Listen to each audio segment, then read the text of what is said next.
In the jungles of Malaya, a war is brewing.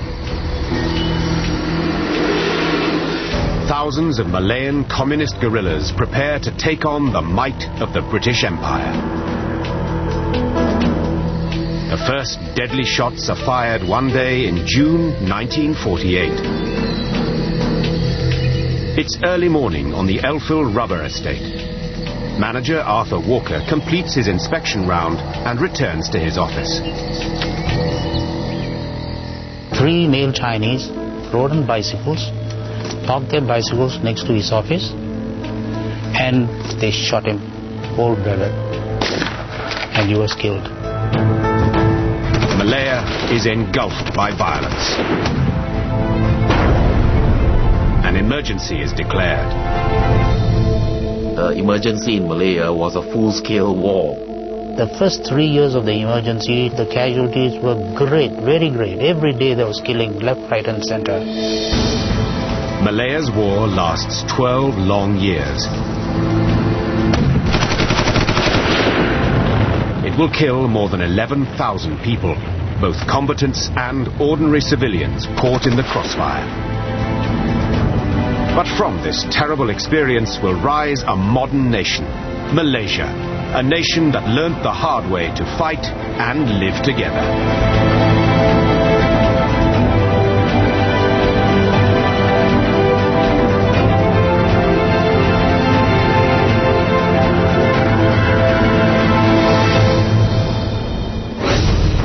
Kuala Lumpur, the capital city of modern Malaysia, is a vibrant and diverse metropolis. The city is a rich mix of different peoples and cultures brought together by their history.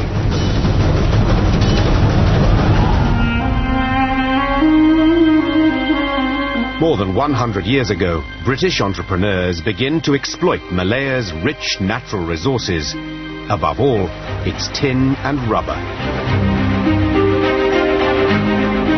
They bring in workers from India and China to toil in the mines and rubber estates.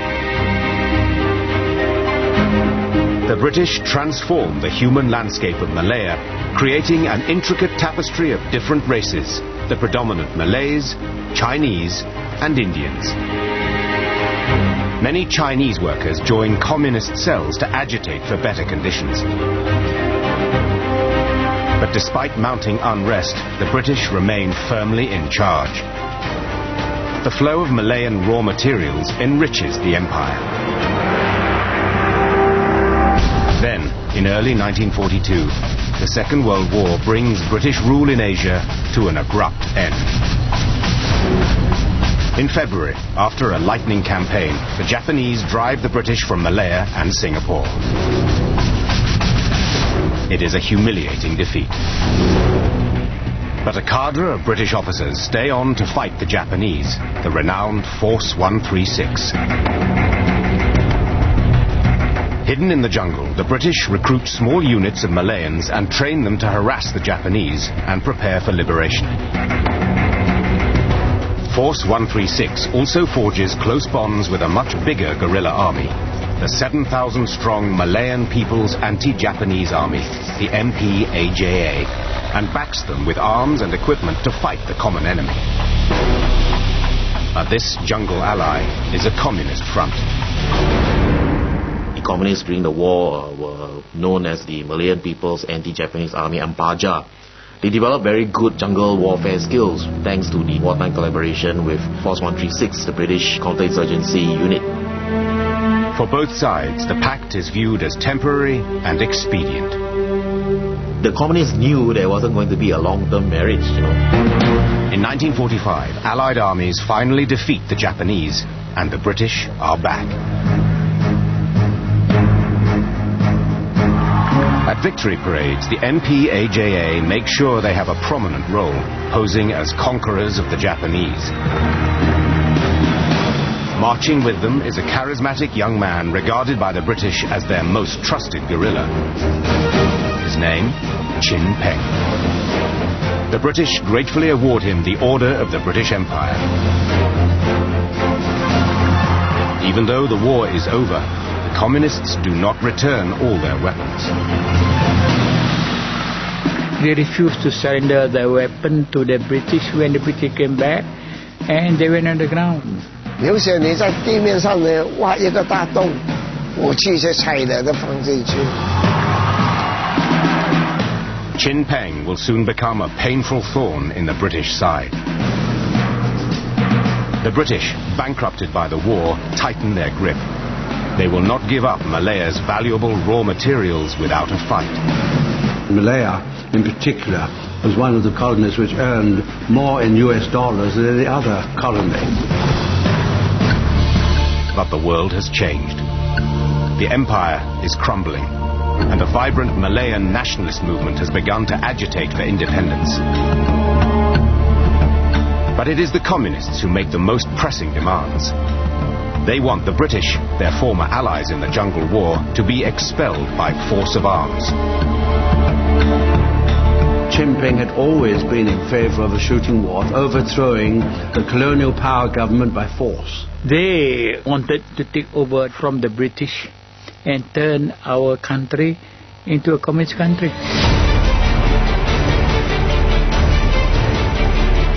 To begin with, the Malayan Communist Party instigates a wave of strikes directed at Malaya's mines and plantations, the backbone of the economy. Anak air kita banyak biji, banyak emas, banyak timah, banyak kayu raya. Semua ini harta kita belaka. Ha? Dia ambil daripada situ bawa ke England. Kita tujuan lawan orang putih. Asal jatuh orang putih. Ha.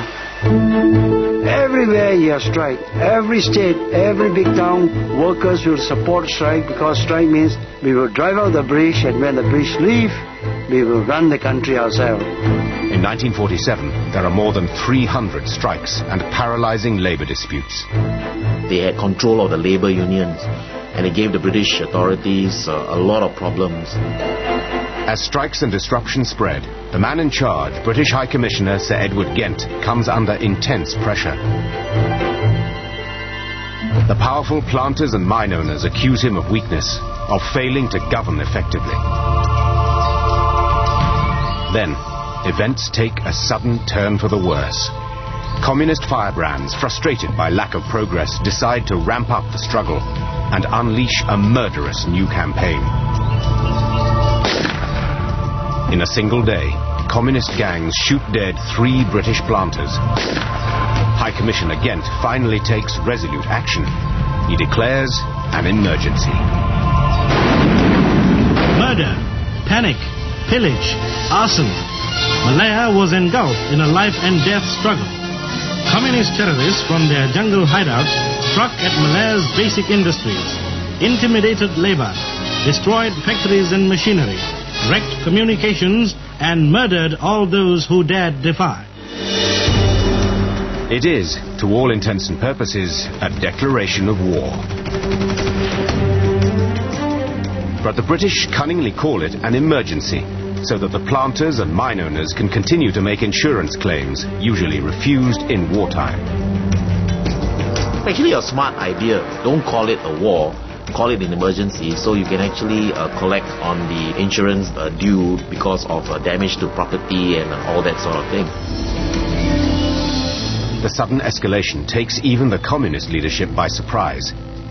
But Chin Peng reacts swiftly and returns to the jungle to prepare his men. 整个生命都不要抛开家里了，就这样去跟他打过。他讲打日本是3年08个月。 The British brand these young men and women as rebels, bandits, gangsters. They are called communist terrorists, or CTs. But they are a formidable force.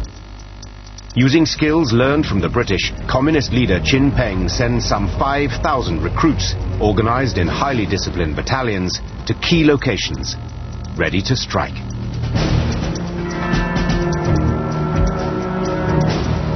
And Chin Peng has a powerful ally, the Malayan jungle.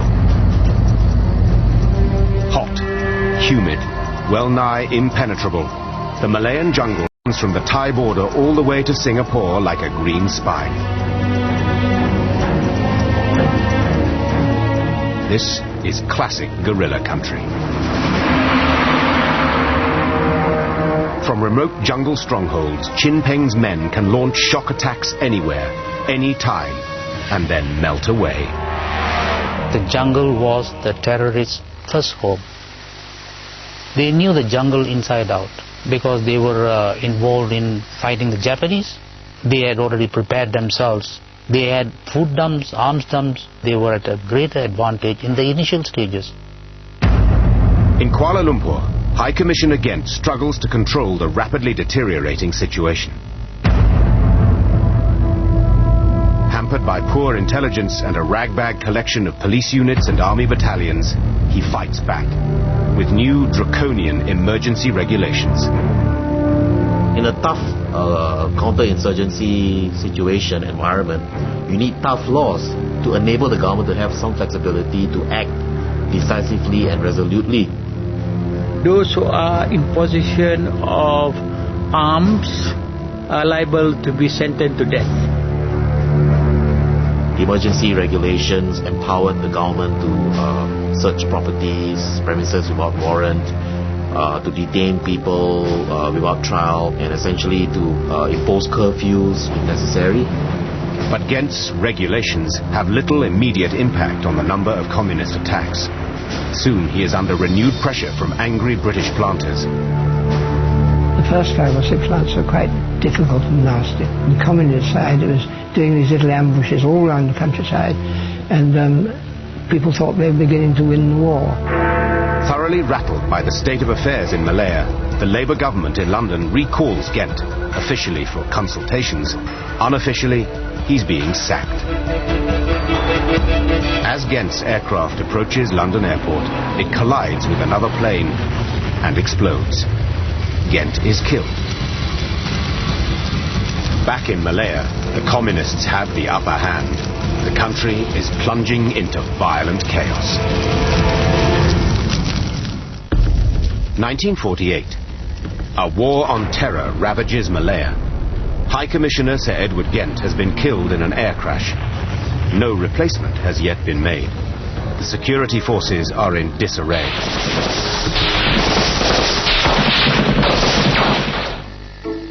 On the front line, it is the powerful British planters and mine owners who now seize the initiative. Instead of being cowed by the communist attacks, they are spoiling for a fight. Their theory was, we kill some of the planters and all will be frightened. The planters will rush off back to UK so that the economy of Malaya will drop. But it was just the reverse. When they started attacking, mostly the British planters and the locals got together and rearmed themselves. As the communist insurgency worsens, the planters demand reinforcements. The government in London turns to police units that have recently been withdrawn from Palestine. One of the first to arrive is Sergeant Gus Fletcher, and he hits the ground running. They wanted 500 ex-Palestine police quickly to go. So I wrote to the Colonial Office, and in very short time I was whipped up to London, given a very quick interview, and off I go with the first plane load to Malaya. We were on the plane for 2.5 days. Finally, and thankfully, Singapore slid under our wings and we landed. And then onto the train to Kuala Lumpur. We were in action as we arrived. We rushed out to an estate being shot up and burnt. And we picked up a dead body. We came back. Hours later, it was now 3 a.m. Before we can even get to bed, another one. We go off to a different direction, another estate. For Gus Fletcher, it's a shocking baptism of fire, and it seems as if the communists are running rings round the government forces.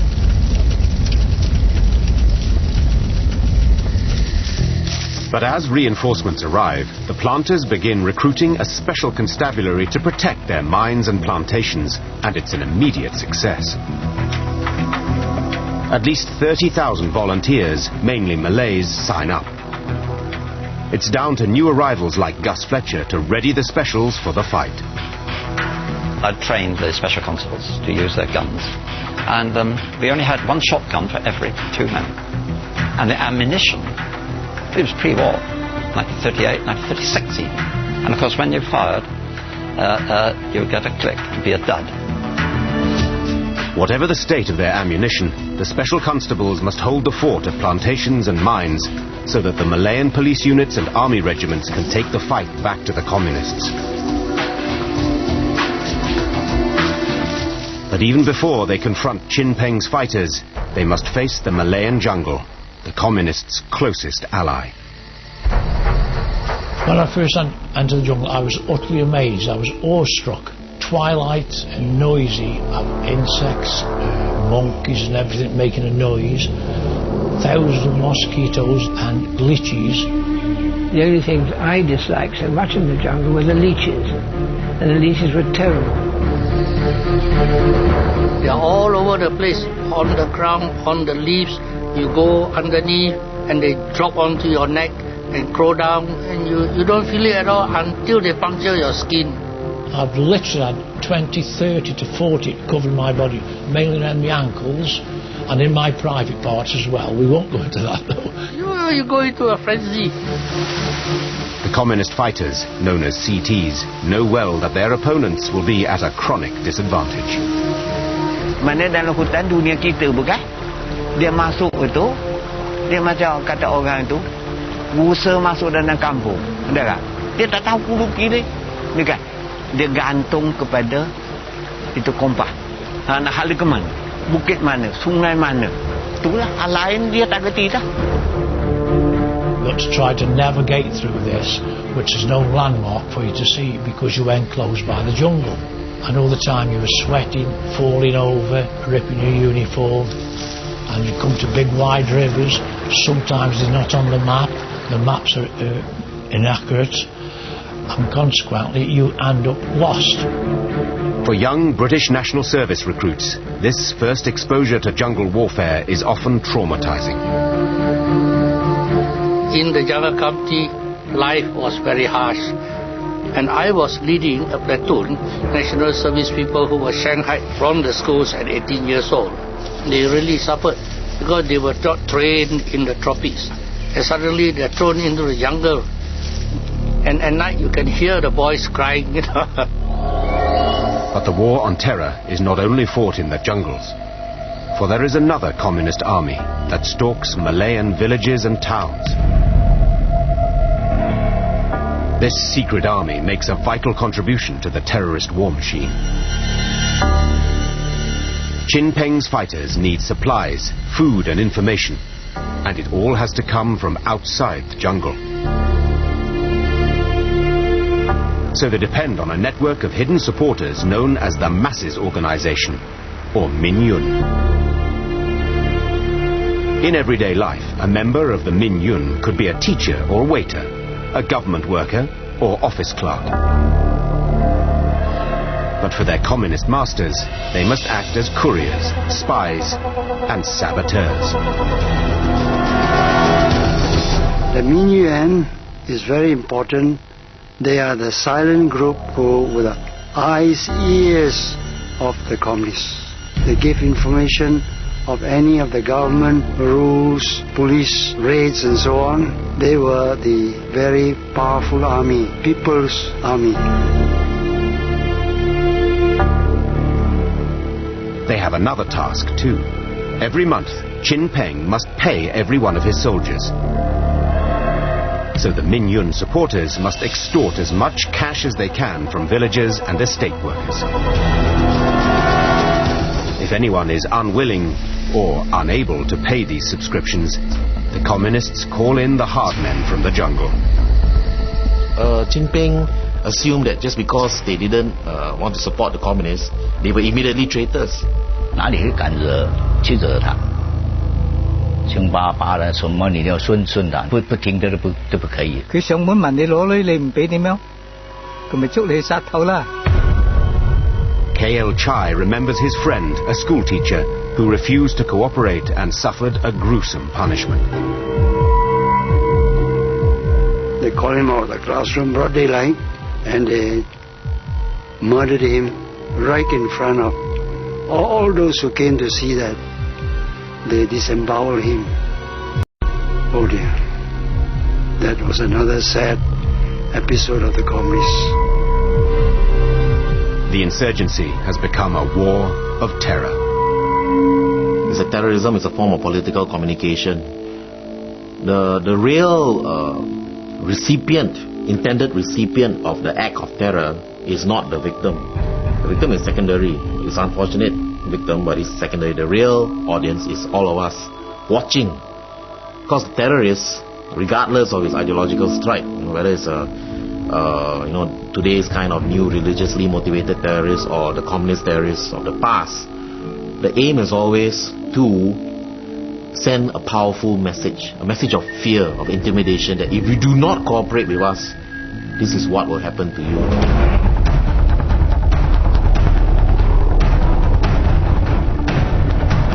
As this campaign of terror escalates, the British look for a way to tackle the Minh Yun.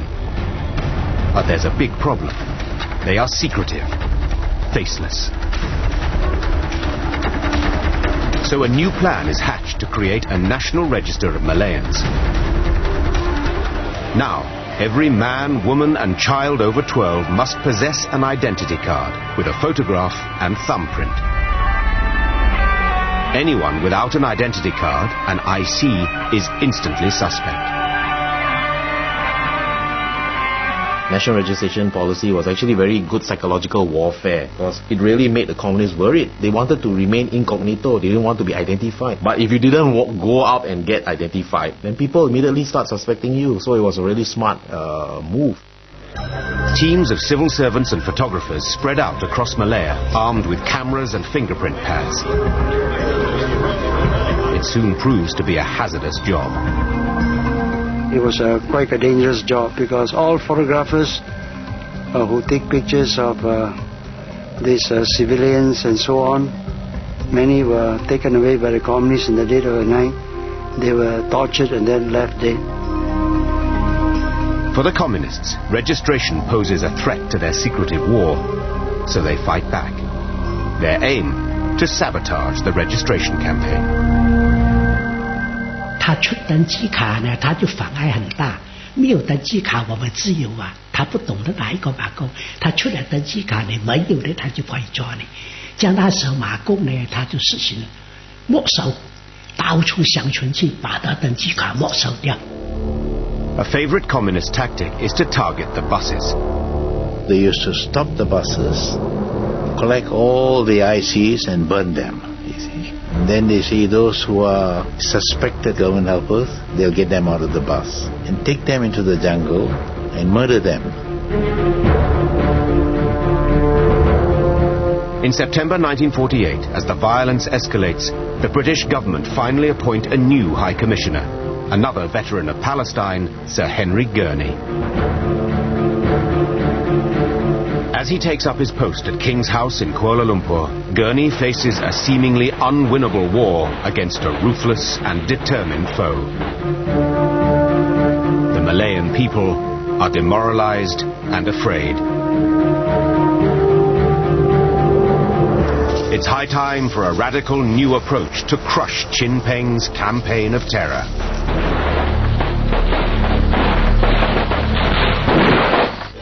Malaya, October 1948.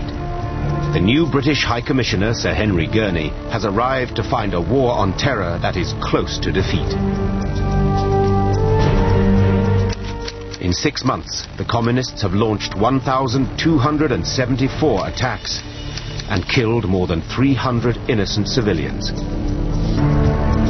As soon as he digests this desperate state of affairs, Gurney turns to London and demands reinforcements to fight the communists.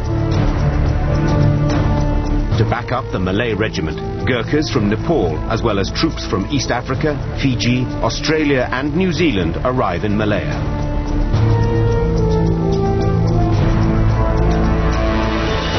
Gurney soon spots another so far unexploited human resource, the local Chinese.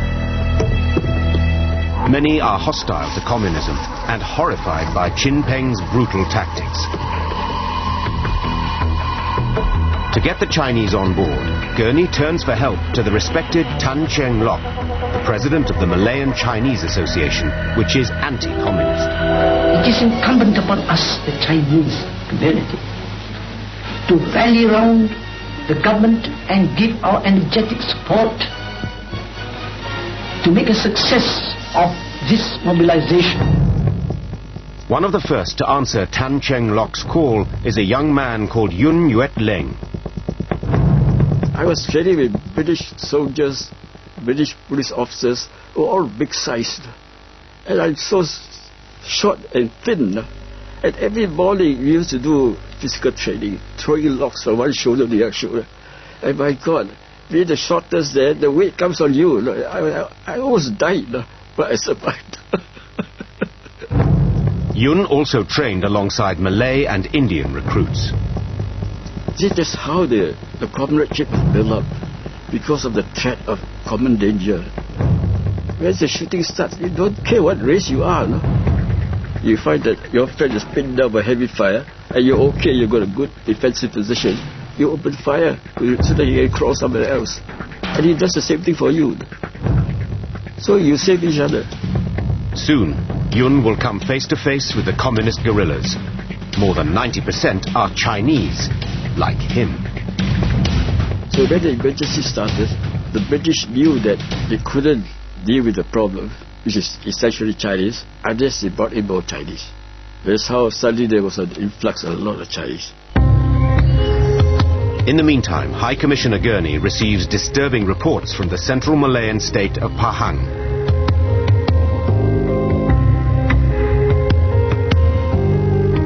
A new communist unit known as the 10th Regiment, consisting mainly of Malays, is terrorizing the kampongs of Pahang. No one is safe, not even children. Hamidin Abdullah remembers these frightening times well, and what happened when his friend revealed the whereabouts of a Malay communist sympathizer. He was about 12 plus. He was showing the house or the whereabouts of someone who was communist sympathizer, you know. But just for that, they blasted his head off. The shooting of a 12-year-old is only the beginning. Soon afterwards, Hamidin's father is kidnapped. For 6 months after his disappearance, my father's grave was found. That's how cheap life was to some people. Kita tak kira.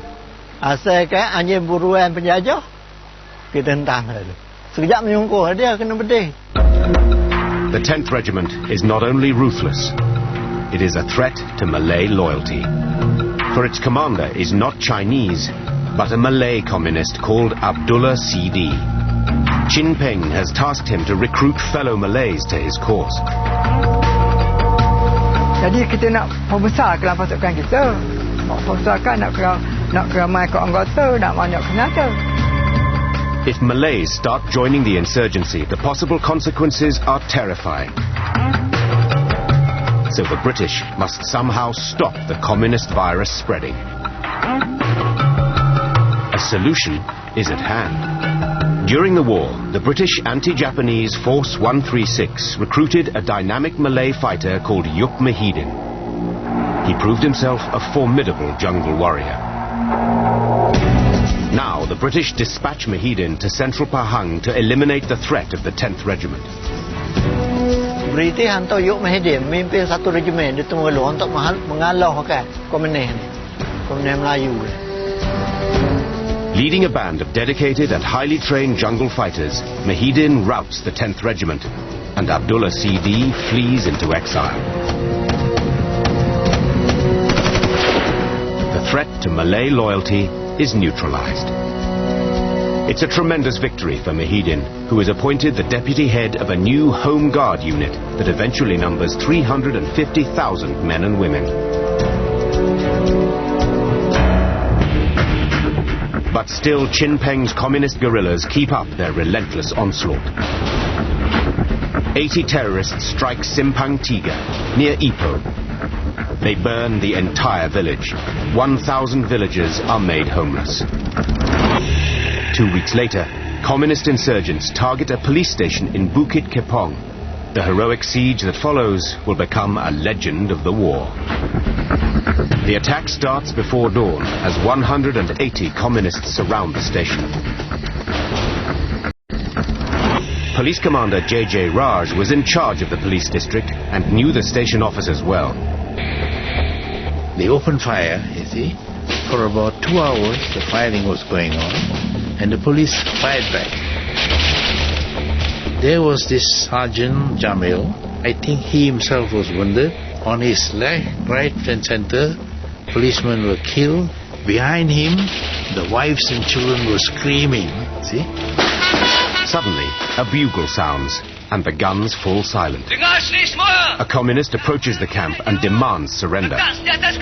But the Malay police sergeant Jamil spurns their offer. Suddenly, Jamil and one or two others shouted back, "We will never surrender." They said no. They challenged the communists. Fight, let's fight, you see. And the fight continued. The communists hurl a barrage of petrol bombs, and the police station erupts in flames.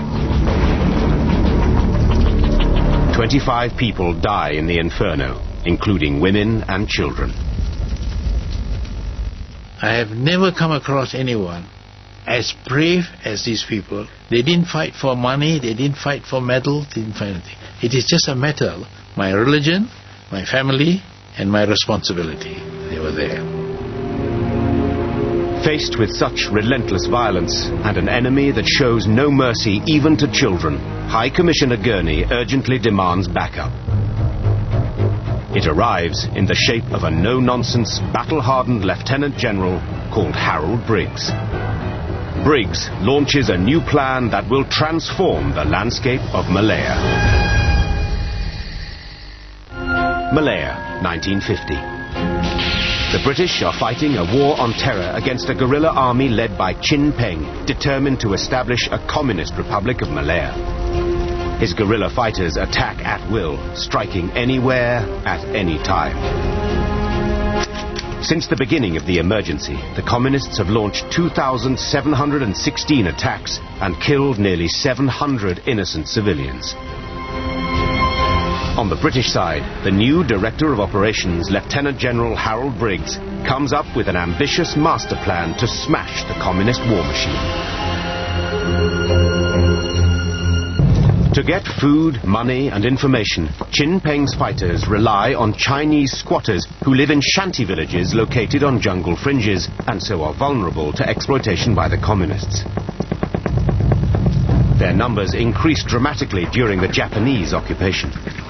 Briggs decides to target the communists indirectly by severing their links to the squatters. We have more than 600,000 squatters all over Malaya, and we are accusing them of helping the communists. Give them protection, bring them together, and you will find that they will stop helping the communists. Briggs' idea is to move every one of these squatters to newly built resettlement villages, built on land provided by the Malay sultans. In theory, these villages will protect the squatters, cutting them off from the communists. Briggs must work fast. So hundreds of security units race across Malaya to prepare the squatters' exodus, whether they want to move or not.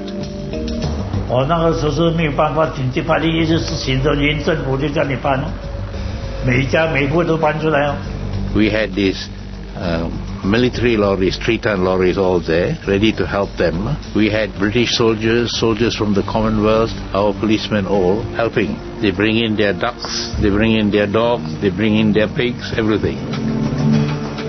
The communists, realizing that their supply lines are under threat, try to persuade the squatters to stay put. The communist terrorists started their all-out propaganda, and the squatters believed them.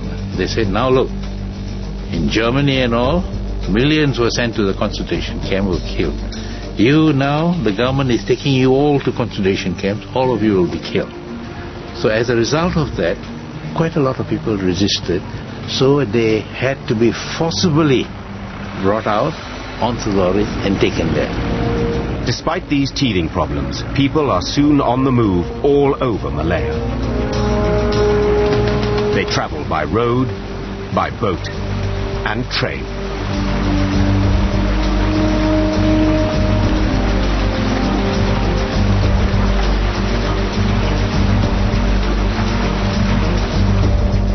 In just a few months, tens of thousands of Chinese Malayans have been moved.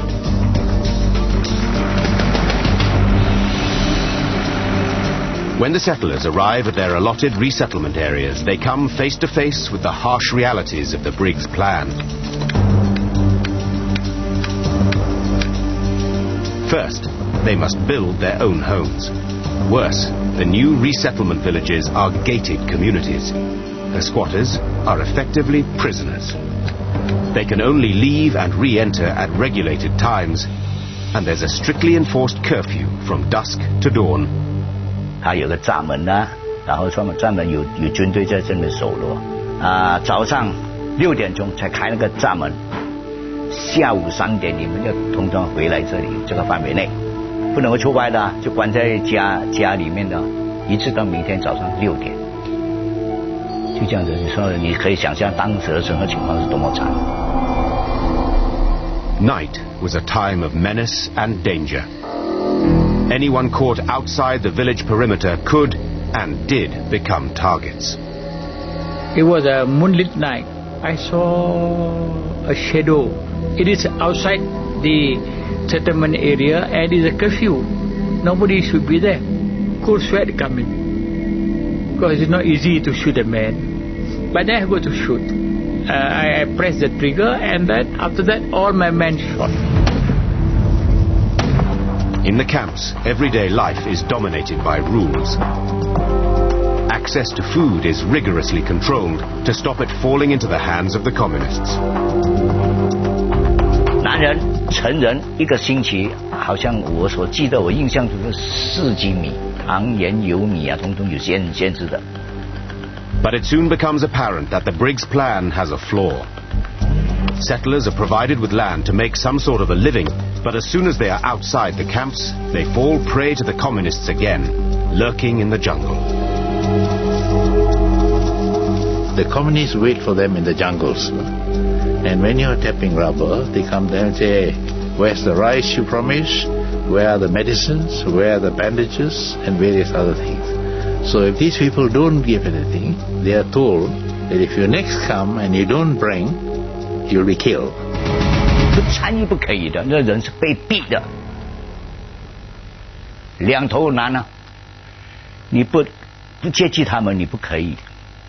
如果接济给政府一知道你就惨了，要抓你。But the communists persist, forcing many settlers to find ways of smuggling food out of the closely guarded camps. They had ingenious ways of hiding this. Rice, they put it inside a bicycle pump, you see, and then their latex pail, they had false bottoms, they put rice there, everything, medicines. 民军他就是挑那个大便哦，大便下面那个土很大了，上面是粪便了，下面是藏东西了，这样拿出去。If you see women, most of them suddenly all became pregnant. Search properly. Those have big bras also search properly. It will inevitably take time to break the bond between villager and communist. And no one can be completely certain that the Briggs Plan will work. For many, the end of 1951 will be remembered as the lowest point in the war. Few could imagine the situation getting worse. But at the beginning of October, fate deals the British a bitter and unexpected blow. On the 6th of October 1951, communist terrorists led by an especially brutal commander called Siew Ma wait on the winding road leading to Fraser's Hill, a hill station.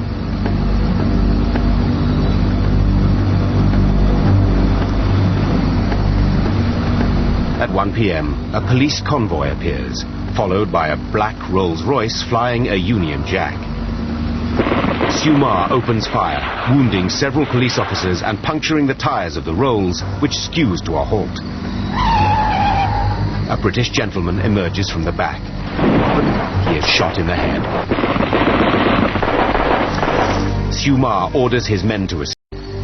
He has no idea that he has killed the British High Commissioner, Sir Henry Gurney. As the news spreads, the British are in shock.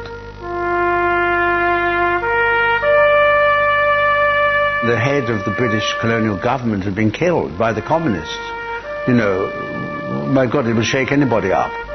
After Gurney's murder, the morale slumped among the local population as well as the British. Oh, we are very sad. The whole country was shocked. 大家很高兴哦，你大的没有了，那个小的都没有作用了，那个大的指挥都不灵，小的都指挥不到。As the communists rejoice, the British War on Terror faces its worst crisis yet. Malaya, 1951. The British High Commissioner Sir Henry Gurney has been assassinated. That year alone has seen over 6,000 attacks, and civilian casualties have risen to over 1,800. Harold Briggs, architect of the Briggs Plan, leaves Malaya, ill and disillusioned. The war on communist terror is in crisis. But the British cannot afford to lose face. They must hunt down Gurney's assassins and bring them to justice. Attention immediately focuses on the Chinese town of Truss, just 30 kilometers from Fraser's Hill, where Gurney was killed. Truss already has a bad reputation. Many skirmishes have been fought with communists in the town or nearby. You always felt that Truss was hostile. It struck me that not only the men and women, but even the children, even the dogs, looked at me in a hostile way when I went through Truss. Then, British police intercept a communist courier with a cache of letters. They turn out to be messages sent to Truss residents by the gang that killed Gurney. It looks like the smoking gun. So a decision is made to punish Truss. All 2,000 inhabitants will be moved to a detention camp. British security forces descend on the town. 乱的是很乱啊，但是你也不可以不离开嘛，不离开他就抓你了咯。啊，如果你是硬劲不走啊，他可以帮腔打我们咯。早一兩日有同我哋講咗嘅，要將我哋再去怡保嗰邊嘅，即係講我哋要出嘅時候，只係你可以拎得幾多嘢，你就可以拎咯，唔可以再翻頭嚟攞咯。The people of Truss will not return to their homes for 7 long years. The punishment of Truss is a turning point. It signals a new, more aggressive phase of the British War on Terror. The driving force is the new British Prime Minister, Winston Churchill. He understands that the Malayan crisis is a key front in the global struggle against communism.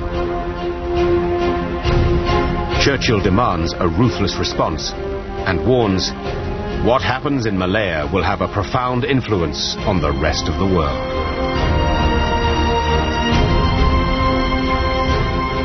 A replacement must be found for Gurney, and the new High Commissioner must possess the talent and resolution to smash the communist threat once and for all. Churchill appoints a tough-minded veteran of the Second World War, Sir Gerald Templar. He thought that I was the right person for the job. Anyway, he'd take a chance on me. And that he wanted me to sort the business as quick as possible.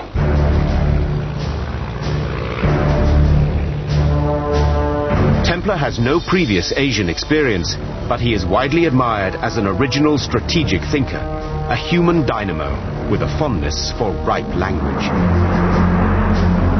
Churchill fuses the role of High Commissioner and Director of Operations, giving Templar decisive new powers, the right tools for a hard job.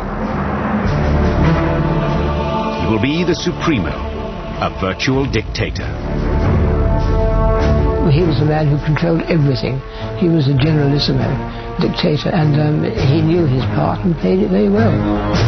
Templar knows that force will not be enough to beat the communist. He must win Malayan hearts and minds, a phrase made famous during the emergency. In Malaya, General Templar ensured there was this top-down strategic coordination. Everyone had to sing from the same song sheet. The song sheet title was "Government is Your Friend." Templar's skills as a political soldier will prove vital, for he has been given another brief: to prepare Malaya for self-governance. Britain was prepared to give Malaya self-government within a few years' time. So Templar's role was to create the conditions for self-government, setting into foundation a structure that would eventually lead to the formation of strong Malayan political parties. But first, Chin Peng's communists must be defeated, and Templar's mettle is tested just weeks after his arrival. On the 24th of March 1952, a British repair party arrives at Tanjung Malim to mend a water pipeline sabotaged by communist terrorists. The repair party is accompanied by 15 policemen. No one expects any trouble. But a trap has been set, as a policeman recalls. Air tak diterima semua. Kata orang baik tu bocah ke mana. Terpaksa lah pergi pula nak tengok rantau mana yang bocah baik tu. Lepas baru jalan, bom ditanam ke kanan. Panjang tanam bom tu. Bila orang tu masuk alam perangkap, orang tu baru ditembak. Bila tembakan macam nak melawan. Melumpat ke sini, melumpat ke bom. Habis pawit, mi kalau nengok tak boleh cakap lah. 有很多保安队伍被打死了，尸体运出来放在回教堂。 The communist ambush kills 14 men and wounds 8. Only one man escapes. Templar decides to show what he is made of. He will crack down hard. He arrives in Tanjung Malim and orders 350 Malay Chinese. He announces a curfew and food rationing. The rice ration is cut to less than half. He says, "It doesn't amuse me to punish innocent people, but many of you are not innocent. You have information which you are too cowardly to give." The curfew was 22 hours. The people can only go out between 12 and 2. It was a very drastic measure. 戒严的时候，丹永马林的居民呢，相当困难。 Wajah tak boleh, ke mana pun tak boleh. Begitulah undang-undang Templar. 2 weeks later, Templar orders Stage 2. The British distribute leaflets demanding information about local communists. Every adult must complete a form detailing everything they know. The completed, unsigned documents are collected in sealed boxes and sent directly to Templar's headquarters. For the new High Commissioner, the results are most gratifying. A rich trove of information spills from the open boxes. And Indians do not possess the basic right of citizenship, even those fighting on the front line of the war, like Yun Yuet Ling. I was born here, but I never had citizenship here. And if the British went, I don't know where I would go. Frankly. In September 1952, the Malay Sultans agreed to extend citizenship to Chinese and Indian residents. For Yun and other Chinese Malayans, Templar's gift of citizenship meant everything. That had very, very positive impact on the Chinese population.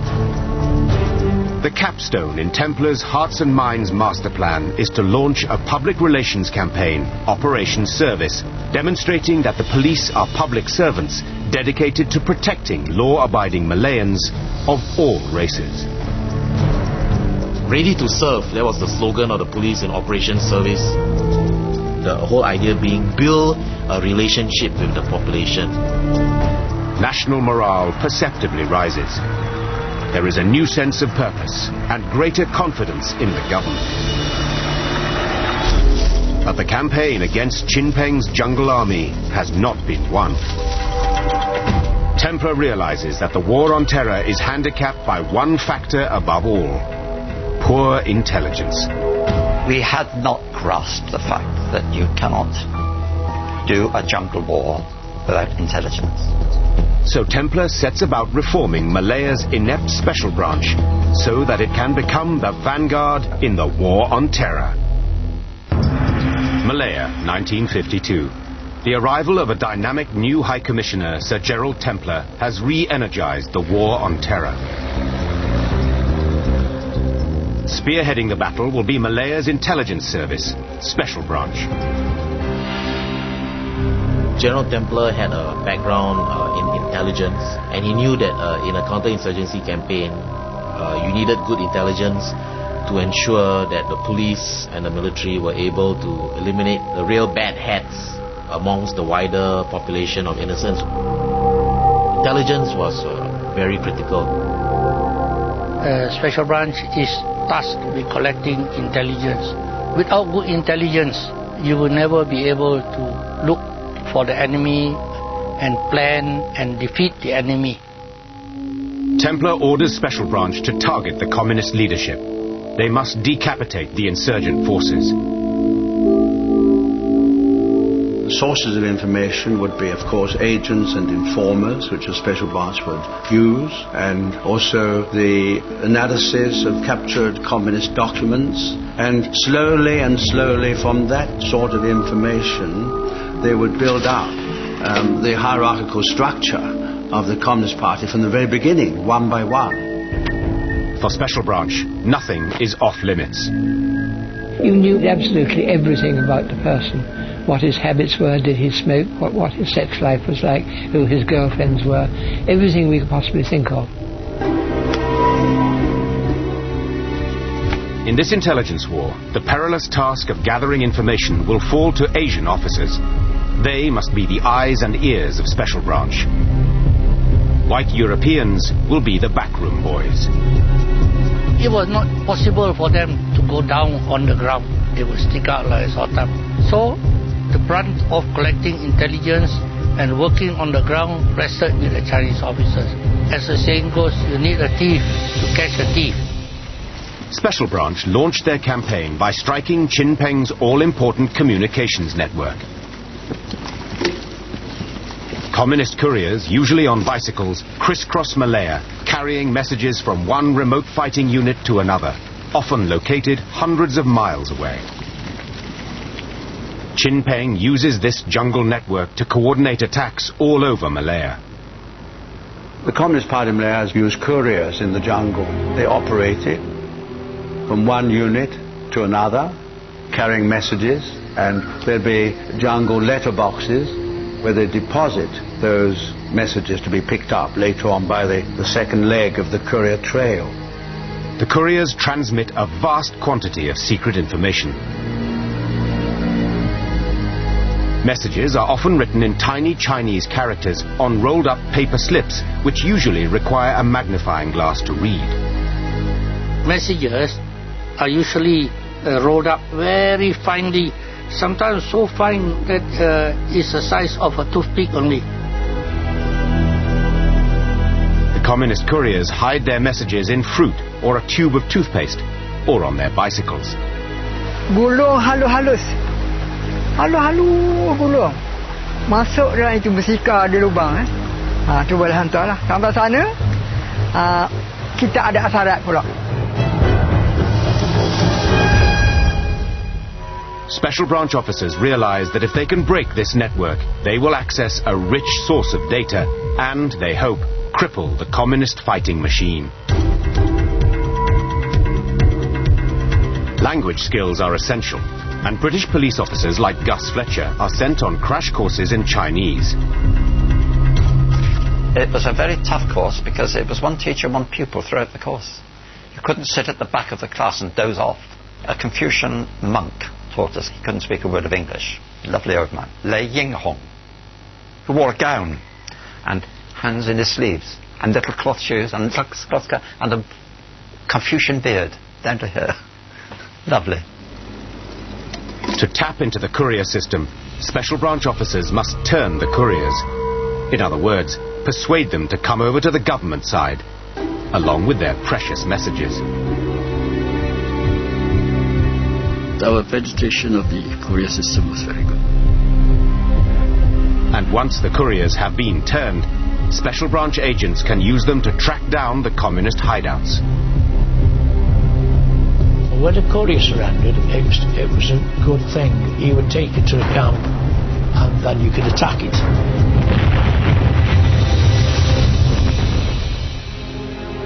Special Branch's success in breaching the communist courier system was all down to basic human greed. You surrender, especially when you come out with your arms, you get a reward for surrendering and an additional reward for bringing out the arms, depending on which arms. In the early 1950s, the Korean War pushes up the price of tin and rubber, making the Malayan government richer. And because the reward system is proving so effective, High Commissioner Templer can triple the money on offer. Top prize, Communist leader Chin Peng. Templer sets his price at $250,000. Some feel queasy about the system, but no one disputes that it works very well. And it wasn't just the humble couriers who start taking money. Many communist fighters, exhausted by years of hardship, begin to sell out their comrades. 政府每时每刻都做这一套的，叫你出来，我给你大屋，给你汽车，但是也会有个别软脚啊，他们不能坚持，这个就是他机会。 Those communists who couldn't resist such enticements would then be pumped for information by Special Branch interrogators like Leon Comber. I often used to listen or take part in interrogation of those people, and once they'd settled down and they'd had coffee and they saw that they weren't going to be beaten up, they were quite happy to reveal tremendous amount of information about their comrades and what they'd been doing and about the location of communist camps and the location of courier routes through the jungle. Depending on the information he or she supplies to us, if they produce results, then the payment is dependent on the ranks of those we either capture or we kill. Now, captures normally the reward is double than that of a kill, because a live body is more important to us than a dead body. Rewards are not the only weapon in the British arsenal. The Malayan emergency is also a battle of ideas, so an ambitious propaganda campaign is devised. The British shrewdly turn to a Chinese Malayan who knows the enemy mind inside out. His name is CC2. Like Chin Peng, he has been schooled by the British in the black arts of psychological warfare, or PSYOPs. CC2 is a very interesting guy because he had both an English and a Chinese education. He had learned the principles of psychological warfare from the British, but he had something the British did not have: a good understanding of the language and a good understanding of how the communist mind worked, because he knew them very well. He almost joined them. He knew how they thought. By now, the Royal Air Force is playing a crucial role in Britain's war on terror. So propaganda mastermind CC2 prints millions of propaganda leaflets and launches an aerial paper barrage deep inside Chin Peng's jungle strongholds.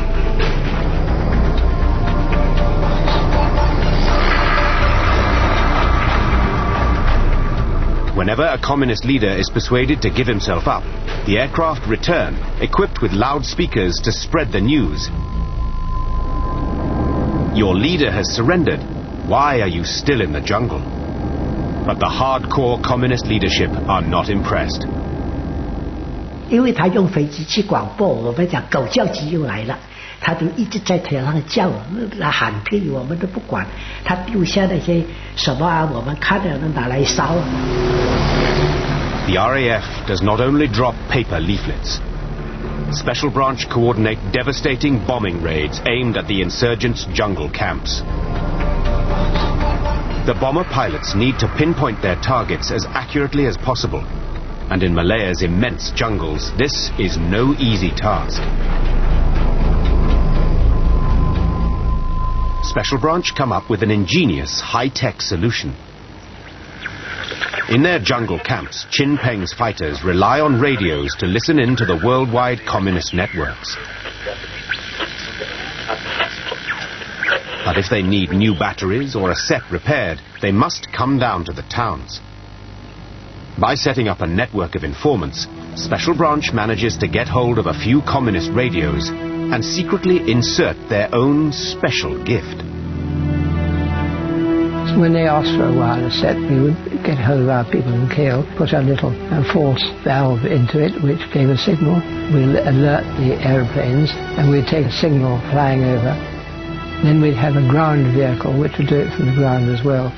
Where they crossed, that was where the wireless was being played, and we could then bomb. The radio raid is a spectacular success.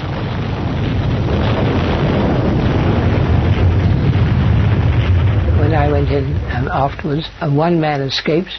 I found him sitting by the river, completely demoralized, said, always bombs, bombs, noise, and he had a terrible time. As Special Branch steadily builds up its intelligence networks, their operations begin to chip away at the communist leadership, sometimes with macabre results. On one memorable occasion, 3 communists flag down a train and demand to be taken to the nearest police station. Tim Hatton is alerted and rushes to meet the party. He is in for a nasty surprise. And so we drove out to a little shed I knew in the middle of nowhere, which I used as a safe house. Then the leader of the party produced his pack, a big green pack, dumped it on the table, and I said, what's that? He said, it's a captain. I said, it's a captain? And I looked more closely at it, and I could see black strings of hair coming round all over it, and bits of blood on the side. And I said, it's a human head.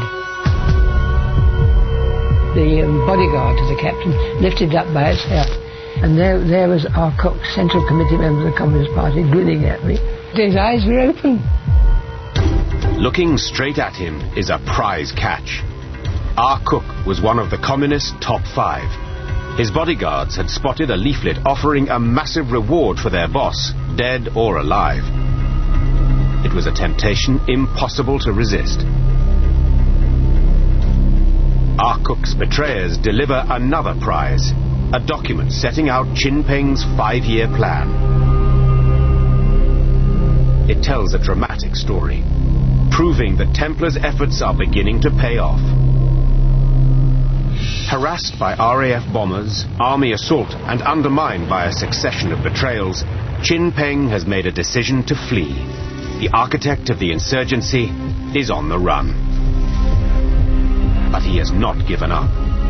He plans to set up a new base in southern Thailand from where he will direct the campaign. And deep inside the Malayan jungles, the communists have set up new attack units, recruited from indigenous tribal people. They must be Templars' next target.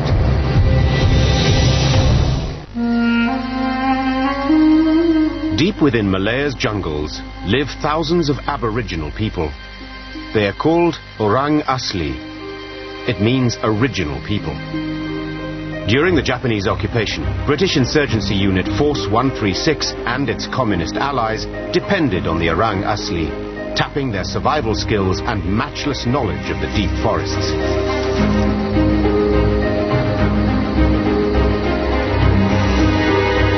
Now, in 1952, a flood of intelligence reports reveals that the communists have reconnected with the Orang Asli.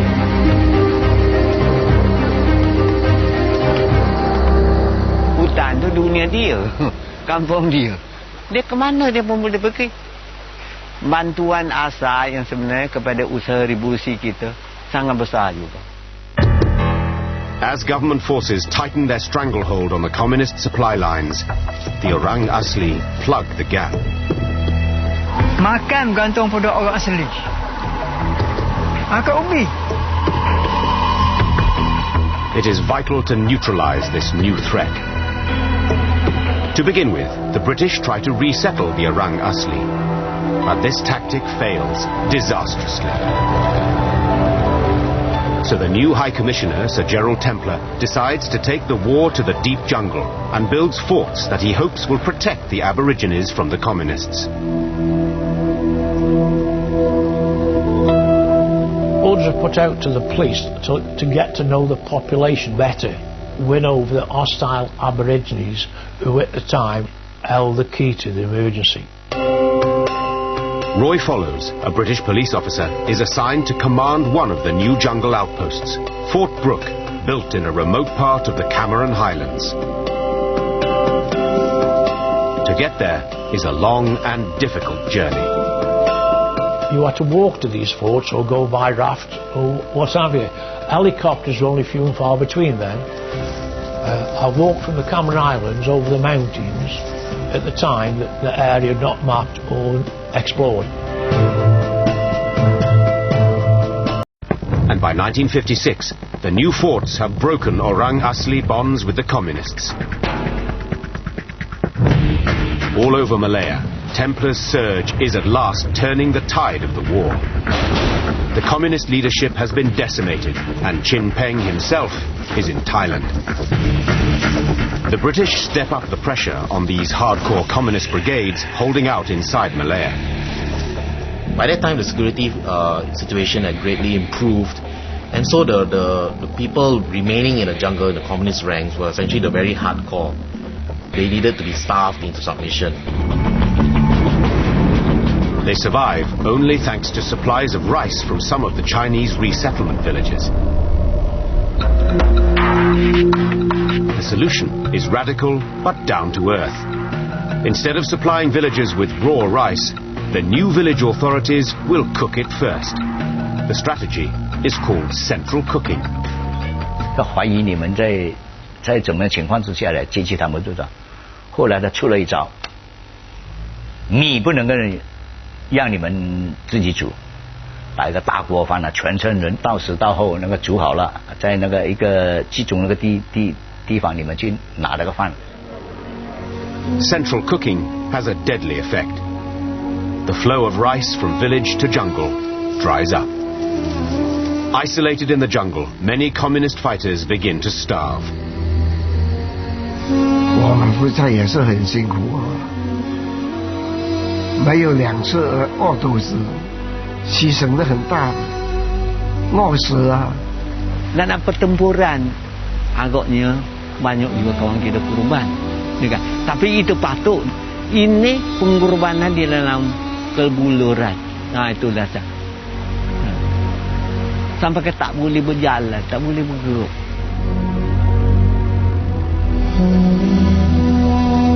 Saya makan kayu.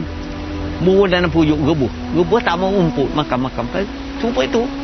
Itu yang pahit betul lah, bukan bohong lah. Hunger forces the desperate communist leaders to cut down the size of their units to cope with rapidly dwindling supplies. 在那个时候呢，我们人员也减少，就可以在那边维持，所以影响到我们大部队啊，不能够集中在一起，这样变成打仗的力量啊削弱了。With the communists on the run, the British make sure that ordinary Malayans know that the emergency is being won, that the communists need no longer be feared. To ram the point home, security forces put on display communists killed in firefights, the fruits of victory. Even schoolchildren are not spared these grisly exhibitions, as teacher Ted Miles recalls. On the way to school, we had to walk by the police station, and often we would see the bodies of dead communists lying on the ground in front of the police station.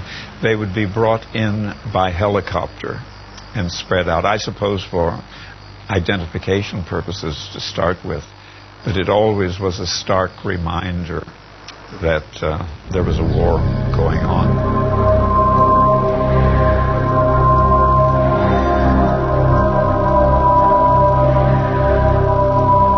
We try to identify them So we place it at the foot of the police station, and then the public will come and have a look. We have our men mixing with them. We will see whether tears come out or not. Then we would follow and do proper investigation to find out.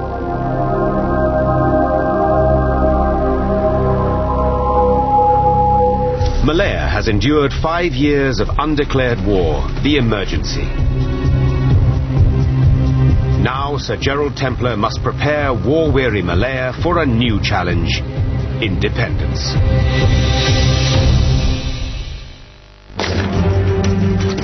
Malaya, 1953. Government forces have begun to win the war on terror against Chin Peng's communist insurgents. Now, the High Commissioner Sir Gerald Templar must turn his attention to the challenge of independence. But to move forward on the political front, the British must prove that they at last have made Malaya safe.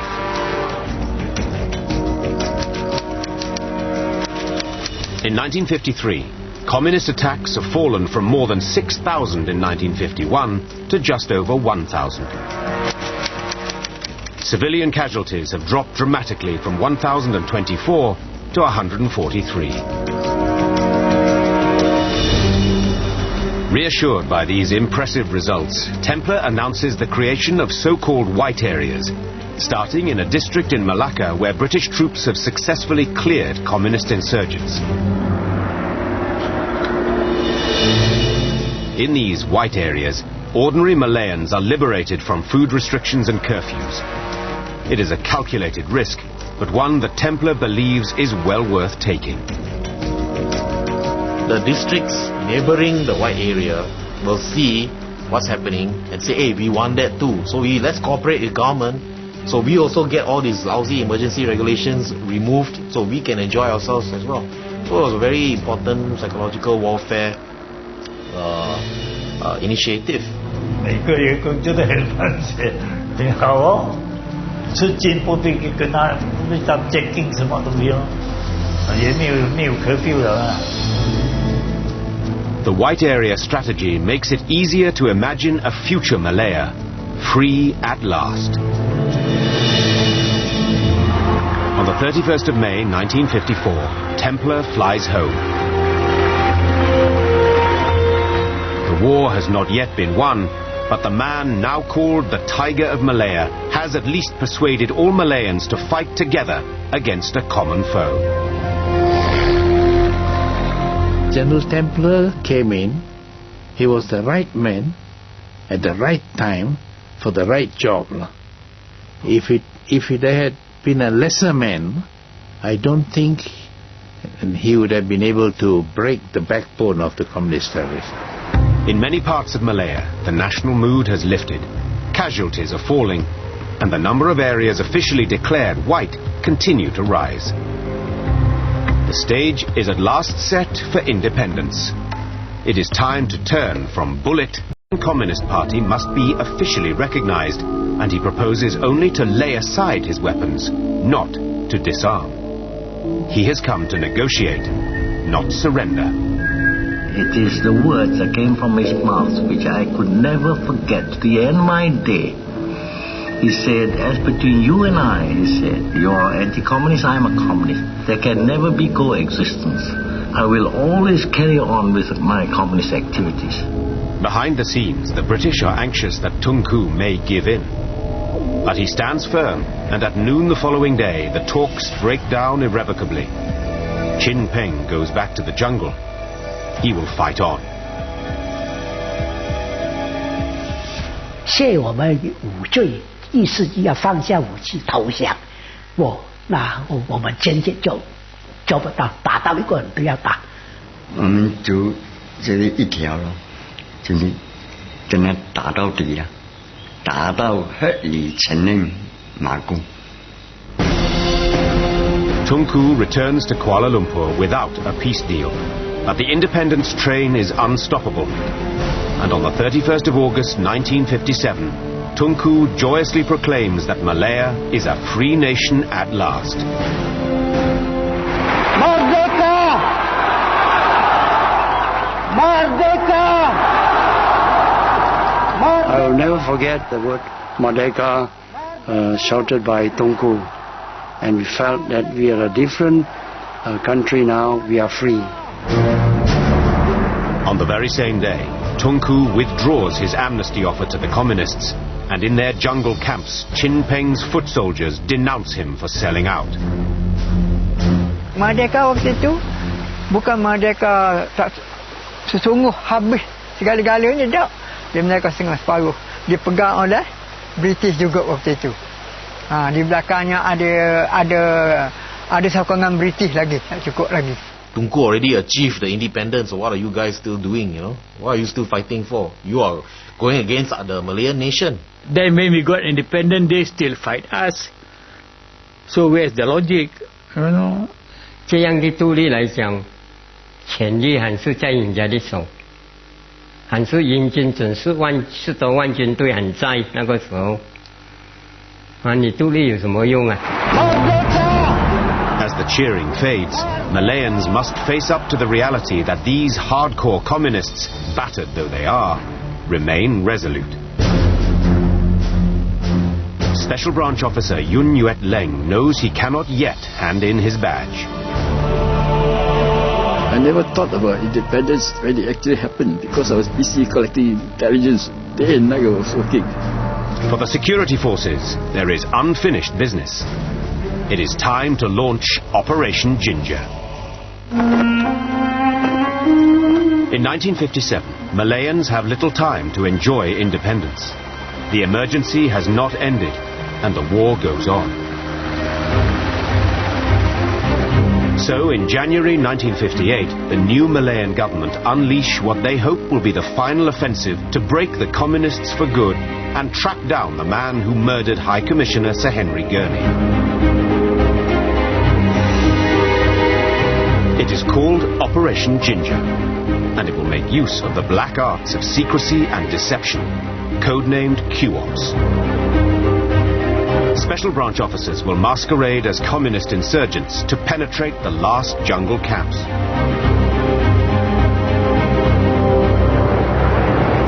Q-Ops actually were more successful and ran in greater scale towards the later years of the emergency. We knew so much about communist organization. Almost everything about the leaders, the way he lived, his friends, the way he walks, the way he talks, that we could impersonate. There was a lot of risk, no doubt, but they were all calculated risks. Top of the list for the Q-Ops men is Hugh Ma, the communist who led the team that killed Sir Henry Gurney, the High Commissioner. They have narrowed the hunt to an area near Ipoh. But Hugh Ma has slipped through the special branch net countless times. Then his luck runs out. One of his bodyguards spots a pamphlet offering a reward for his boss, dead or alive. One of the bodyguards came down the hill on the pretext of getting supplies for the three of them. So he came to special branch in Ipoh. Two bodyguards had planned to kill him for a long time, but they were not sure what would be their fate if they killed him. Disguised as a rubber tapper, Leong grabs a bicycle and heads into the jungle with the bodyguard. A second bodyguard is waiting in the camp with Hugh Ma. At the foot of the hill, I rang the bell, and then the guy on top shot him.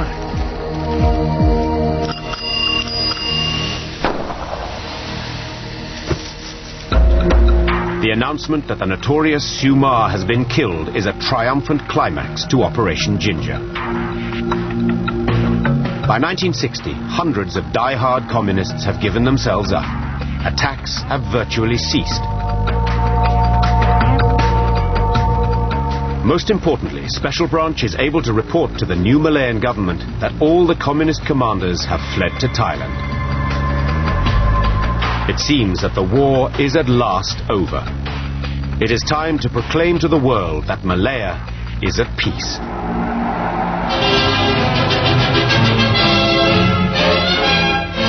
Victory Day dawns bright and clear.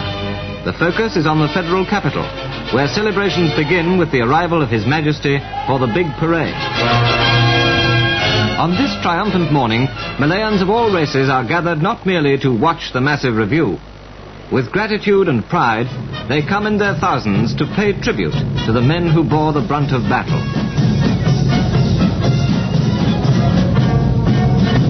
The price of winning Malaya's war on terror was a high one, and it was paid in blood. By the end of the 12-year-long undeclared war, at least 11,000 people had been killed. Jubilation was inevitably mixed with regret. You cannot erase this overnight, you see. So many of all these incidents are deep down in my mind. And for me to be happily saying, oh, it's all over, let's forget, and forgive and forget, no. Forgive also no, forget also no. People should look back, what the sacrifice had been done by security forces, by the overseas soldiers, armies, the Gurkhas.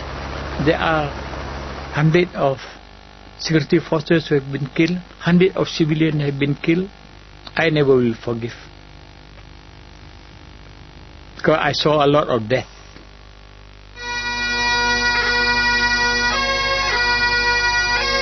And 50 years later, this sense of loss has still not diminished.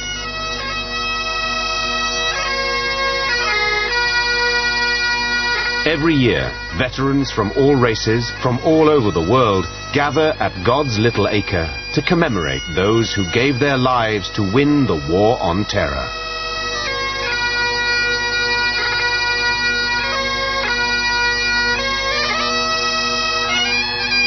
During the emergency, I did everything I did the way I did, taking all the risks and everything, because I believed that there was no solution except to form a multiracial nation. The communist rebels failed to stop Malaya developing into a vibrant and wealthy independent nation, one of the tiger economies of Asia. Today, Malaysia remains a diverse and challenging society. But the harsh experience of the emergency, the undeclared war, provided an education in putting differences aside and working together in pursuit of a common goal. The emergency was the crucible of freedom.